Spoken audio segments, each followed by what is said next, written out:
అభివృద్ధికి మారుపేరుగా ఉందని అన్నారు టీడీపీ నాయకురాలు గద్దె అనురాధ. తూర్పు నియోజకవర్గంలో గతంలో గద్దె రామ్మోహన్ చేసిన అభివృద్ధి తప్ప వైసీపీ నేతలు చేసింది ఏమీ లేదని విమర్శించారు. అభివృద్ధి అనే పదానికి వైసీపీ అర్థం తెలియదని అన్నారు.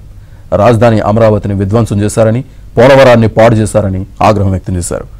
3 రాజధానుల పేరుతో గందరగోళం సృష్టించారని, ఎక్కడ ఇటుక కూడా వేసిందే లేదని అన్నారు. చంద్రన్న బీమా, అన్న క్యాంటీన్లు, పెళ్లి కానుకలు రద్దు చేసిన ఘనత జగన్దే అన్నారు. వీటన్నిటికీ మే 13వ తేదీన ప్రజలు జగన్కు ప్రతిఫలం ఇవ్వనున్నారని ఎద్దేవా చేశారు.